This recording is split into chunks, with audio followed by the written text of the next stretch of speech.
Hello, everyone, and welcome to Walking Through the Bible. Those who like to think of the God of the Old Testament, who, by the way, is the same God of the New Testament, as vindictive and mean, fail to appreciate everything that God did for Israel. Israel was in Egypt, slaves. God heard their cries and delivered them. They had no food and water in the wilderness. He sent them manna from heaven, quail, and water from the rock. He led a much smaller army to victory that enabled them to take the promised land in the first place and kept them in that land as they served him. Victory after victory came their way against what seemingly was much mightier foes than them simply because God willed it so. Now, yes, Israel didn't have everything go its way, but that wasn't God's fault. It was theirs, and God punished them for their disobedience. But specifically, how did God prove his goodness to Israel, as seen in Psalm 68?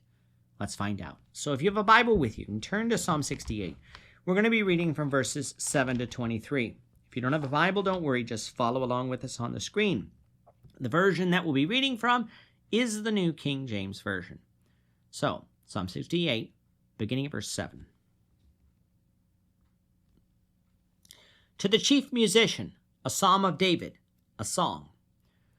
O God, when you went out before your people, when you marched through the wilderness, the earth shook. The heavens also dropped rain at the presence of God. Sinai itself was moved at the presence of God, the God of Israel. You, O God, sent a plentiful rain, whereby you confirmed your inheritance. When it was weary, your congregation dwelt in it. You, O God, provided from your goodness for the poor. The Lord gave the word. Great was the company of those who proclaimed it. Kings of armies flee, they flee, and she who remains at home divides the spoil. Though you lie down among the sheepfolds, you will be like the wings of a dove covered with silver, and her feathers with yellow gold. When the Almighty scattered the kings in it, it was white as snow in Zalman.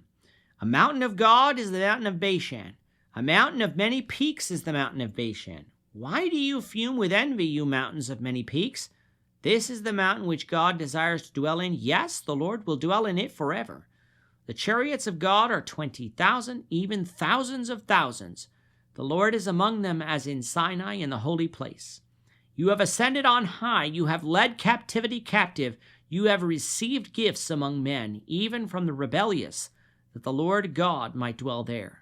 Blessed be the Lord, who daily loads us with benefits, the God of our salvation.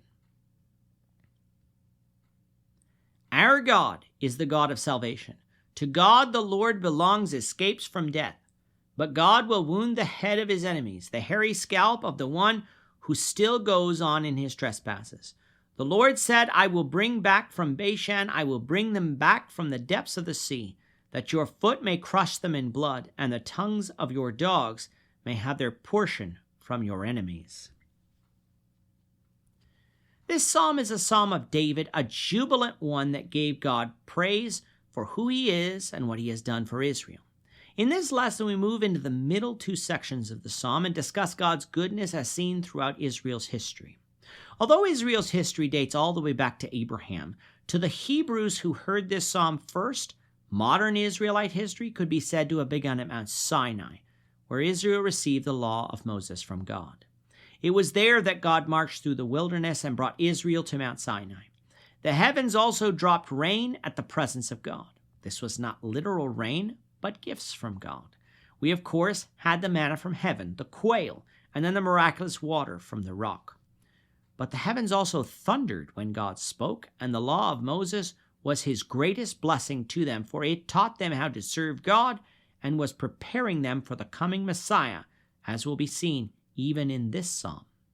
God provided his goodness for the poor, both literal poor and those poor in spirit, and was always there to protect his people and those in need. But God's goodness didn't stop when Israel took the promised land. It continued into the days of the judges and kings too. Verses 7 and 8 are the echoes of the song of Deborah, found in Judges 5, verses 4 and 5, sung by Deborah after God gave Israel victory from the Canaanites. When God was for Israel, kings of nations fled, and those women left behind were there to claim the spoils, such as those in Deborah's day. This continued into the days of Gideon, Jephthah, Samson, Samuel, Saul to an extent, and David, the writer of this psalm. Now the Lord didn't promise this to them if they became lazy and did not abide in his word, but he would provide for them if they went out and worked, if they went out and fought, and if they abided in his word. And yet, through all of this, where could it be said that the Lord would abide? Israel abided in Canaan. Was God only a national God with a physical dwelling place? And the answer is no, for God's dwelling place is in heaven. This earth cannot contain him. However, there is said to have been a place where the Lord would place his name, where his judgments would flow from, and where his chariots, the thousands of thousands spoken here, would reside. And hint, it wasn't on the tallest mountains in Canaan, the mountains like Bashan. It would be in a mountain much smaller, which if Bashan was human, it might be envious of. And that, of course, is Mount Zion, Jerusalem. It is there the holy place of the tabernacle and later the temple was. It was there that God ascended on high, where his presence was. It was there that God led captivity captive, meaning provided Israel great victory. And it was there that he received gifts among men, even rebels, meaning the tribute that Israel's enemies paid upon their loss.